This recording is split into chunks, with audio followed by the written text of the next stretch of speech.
Iran Israel ನಡುವಿನ ಯುದ್ಧ 38ನೇ ದಿನಕ್ಕೆ ಕಾಲಿಟ್ಟಿದೆ. ಈ ಒಂದು ಯುದ್ಧದಿಂದ ಟ್ರಂಪ್ ಅಮೆರಿಕದಲ್ಲಿ ಜನ ವಿಶ್ವಾಸ ಕಳೆದುಕೊಂಡಿದ್ದಾರೆ. ಆದರೆ ಟ್ರಂಪ್ ತಮ್ಮ ಎಡಬಿಡಂಗಿ ನೀತಿ ನಿರ್ಧಾರ ಧೋರಣೆಗಳಿಂದ ಹೊರಬಂದಿಲ್ಲ. ಇಂದು ಸಹ ಇಸ್ರೇಲ್ ಇರಾನ್ ವಿವಿಗಳ ಮೇಲೆ ಮಿಸೈಲ್ ದಾಳಿ ಮಾಡಿ ಇಡೀ ನಗರವನ್ನೇ ಪೀಸ್ ಮಾಡಿದೆ. ಈ ಬಗ್ಗೆ ಒಂದು ರಿಪೋರ್ಟ್ ಇಲ್ಲಿದೆ. ಅಮೆರಿಕ ಪಾಲಿಗೆ ಹಾರ್ಮುಜ್ ಎಂದೂ ಮುಕ್ತವಲ್ಲ. ಇರಾನ್ ಸರ್ವನಾಶಕ್ಕೆ ಹೊಸ ಡೆಡ್ಲೈನ್ ಕೊಟ್ಟ ಟ್ರಂಪ್. ಇರಾನ್ ಅಮೆರಿಕ ನಡುವೆ ಕದನ ವಿರಾಮಕ್ಕೆ ಪಾಕ್ ಯತ್ನ. ಅಮೆರಿಕ ಇಸ್ರೇಲ್ ಮತ್ತು ಇರಾನ್ ನಡುವಿನ ಯುದ್ಧ ಕಾರ್ಮೋಡ ಮತ್ತಷ್ಟು ಬಿಗಡಾಯಿಸಿದೆ. ಹಾರ್ಮುಜ್ ಜಲಸಂಧಿ ವಿಚಾರವಾಗಿ ಅಮೆರಿಕ ಮತ್ತು ಇರಾನ್ ನಡುವಿನ ಸಂಘರ್ಷ ತಾರಕಕ್ಕೇರಿದ್ದು ಅಮೆರಿಕ ಅಧ್ಯಕ್ಷ ಡೊನಾಲ್ಡ್ ಟ್ರಂಪ್ ಇರಾನ್ಗೆ ಕಟು ಎಚ್ಚರಿಕೆ ನೀಡಿದ್ದಾರೆ. ಇರಾನ್ ವಿರುದ್ಧ ಅತ್ಯಂತ ತೀಕ್ಷ್ಣ ಹಾಗೂ ಆಕ್ರಮಣಕಾರಿ ಪದಗಳನ್ನು ಬಳಸಿದ ಡೊನಾಲ್ಡ್ ಟ್ರಂಪ್ ಹಾರ್ಮುಜ್ ಜಲಸಂಧಿಯನ್ನ ಕೂಡಲೇ ತೆರೆಯುವಂತೆ ಡೆಡ್ಲೈನ್ ನೀಡಿದ್ದಾರೆ. ಅಮೆರಿಕ ಇಸ್ರೇಲ್ ದಾಳಿಯನ್ನ ಇರಾನಿನ ಇಸ್ಲಾಮಿಕ್ ರೆವಲ್ಯೂಷನರಿ ಗಾರ್ಡ್ ಕಾರ್ಪ್ಸ್ನ ಗುಪ್ತಚರ ಮುಖ್ಯಸ್ಥ ಮಜೀದ್ ಕಾದೇಮಿ ಸಾವನ್ನಪ್ಪಿದ್ದಾರೆ. ಇದು ಇರಾನಿಗೆ ಭಾರಿ ಹಿನ್ನಡೆಯಾಗಿದೆ. ಕಾದೇಮಿ ಸುಮಾರು 5 ದಶಕಗಳ ಕಾಲ ಇರಾನಿನ ಭದ್ರತಾ ವ್ಯವಸ್ಥೆಯಲ್ಲಿ ಪ್ರಮುಖ ಪಾತ್ರ ವಹಿಸಿದ್ದರು. ಟೆಹರಾನ್ ನಡೆದ ವೈಮಾನಿಕ ದಾಳಿಗಳಲ್ಲಿ ಅವರು ಸಾವನ್ನಪ್ಪಿದ್ದಾರೆ. ಅಮೆರಿಕ ಅಧ್ಯಕ್ಷ ಡೊನಾಲ್ಡ್ ಟ್ರಂಪ್ ಇರಾನ್ಗೆ ಹೊಸ ಬೆದರಿಕೆ ಹಾಕಿದ್ದಾರೆ.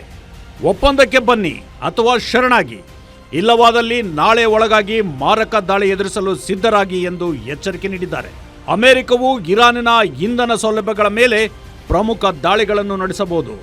ಇದರಿಂದಾಗಿ ಇಡೀ ದೇಶದ ವಿದ್ಯುತ್ ಸರಬರಾಜಿನಲ್ಲಿ ಅಡ್ಡಿ ಉಂಟಾಗಬಹುದು ಎನ್ನುವ ಭಯ ಈಗ ಕಾಡ್ತಾ ಇದೆ. ಹಾರ್ಮುಜ್ ಜಲಸಂಧಿಯನ್ನ ಕೂಡಲೇ ತೆರೆಯುವಂತೆ ಅಮೆರಿಕದ ಅಧ್ಯಕ್ಷ ಡೊನಾಲ್ಡ್ ಟ್ರಂಪ್ ಕಟ್ಟುನಿಟ್ಟಿನ ಗಡುವು ವಿಧಿಸಿ ಸೇನಾ ದಾಳಿಯ ಎಚ್ಚರಿಕೆ ನೀಡಿದರೂ ಇರಾನ್ ಡೋಂಟ್ ಕೇರ್.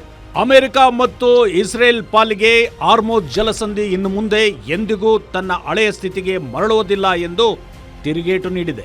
ಕಳೆದ ಫೆಬ್ರವರಿ 28ರಂದು ಅಮೆರಿಕ ಮತ್ತು ಇಸ್ರೇಲ್ ಜಂಟಿಯಾಗಿ ಇರಾನ್ ಮೇಲೆ ದಾಳಿ ನಡೆಸಿದ ಬಳಿಕ ಇರಾನ್ ಹಾರ್ಮುಜ್ ಜಲಸಂಧಿಯನ್ನ ಸಂಪೂರ್ಣವಾಗಿ ನಿರ್ಬಂಧಿಸಿತ್ತು.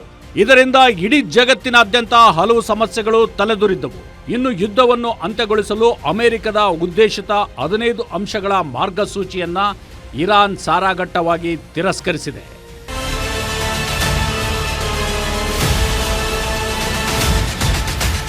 ಅಮೆರಿಕದ 15 ಅಂಶಗಳ ಬೇಡಿಕೆ ಪ್ರಸ್ತಾವನೆ ಅತಿಯಾದ ಬೇಡಿಕೆಯಾಗಿದೆ.